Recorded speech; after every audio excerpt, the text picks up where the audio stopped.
Hello नमस्ते यहाँलाई फेरि स्वागत छ हाम्रो न्यू ब्लगमा पाण्डे ग्रुपमा। हामी चाहिँ हिजो टिआरसी अप्लाईको लागि फोरिजन मेडिकेसनमा गएको थियौँ सर्बियाको।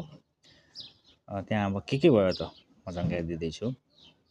हामी त्यहाँ गइसकेपछि हाम्रो चाहिँ पहिलो क्रममा चाहिँ अनलाइन चाहिँ अप्लाई हुन्छ सबै डकुमेन्टहरू। अनलाइन अप्लाई भइसकेपछि त्यसमा चाहिँ डेट आउँछ यो तारिकको चाहिँ यति बजे चाहिँ फिङ्गरप्रिन्टको लागि आउने भनेर आएको हुन्छ। त्यो टाइममा चाहिँ हामी चाहिँ उपस्थित हुनुपर्ने हुन्छ त्यहाँ। अब चाहिँ हिजो गएको थियो। त्यसमा चाहिँ हामीलाई चाहिँ गइसकेपछि हामीलाई चाहिँ एउटा टाइमिङको लागि जुन टाइममा बताएको त्यो टाइमको चाहिँ स्लिप लिनुपर्ने हुन्छ। अनि सिरियल नम्बर चाहिँ पर्खेर बस्नुपर्छ कति नम्बरमा पर्छ।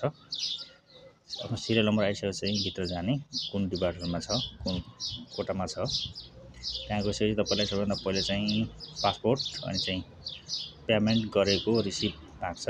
त्यो देखाइसकेपछि उसले चाहिँ डकुमेन्टहरू लिएर आउँछ। हाम्रो सबै अनलाइन अप्लाई भएको डकुमेन्टहरू उनीसँग आफैसँग नै हुन्छ, त्योहरू लिएर आउँछ। अनि त्यो लिएर आइसकेपछि हामीहरूलाई चाहिँ पहिलो चाहिँ सोध्छ कति महिनादेखि बसेको, कुन कम्पनीमा काम गरेको, होइन के काम गर्छ, सबै कुरा सोधिराखेको हुन्छ।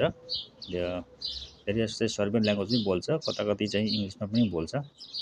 हाम्रो चाहिँ बस नै गएको थियो र हामीलाई चाहिँ सजिलो भएको थियो, म्यानेजर नै गएको थियो सँगै।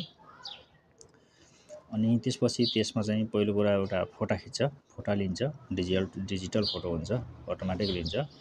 अनि चाहिँ डिजिटल साइन लिन्छ हाम्रो एउटा। अनि पछि हाम्रो चाहिँ कहिले आउने भनेर चाहिँ एउटा डेट दिएको हुन्छ रिसिभ गर्नको लागि चाहिँ। हामीहरूलाई चाहिँ अहिले चाहिँ 10 दिनपछि चाहिँ फेरि बोलाएको छ कार्ड रिसिभ गर्नको लागि चाहिँ। सायद हाम्रो कार्य कति वर्षको आउँछ रिन्यू गरिसकेपछि भन्ने कुरा आएपछि मात्र थाहा हुन्छ। त्यसको जानकारी चाहिँ अर्को न्यू ब्लगमा दिनेछु म चाहिँ। धन्यवाद। लाइक एन्ड सब्सक्राइब गरिदिनु होला। अन्य जानकारीहरूको लागि केही जानकारीहरू लिनु छ भनेदेखि कमेन्ट गर्न नबिर्सनु होला। धन्यवाद। नमस्ते।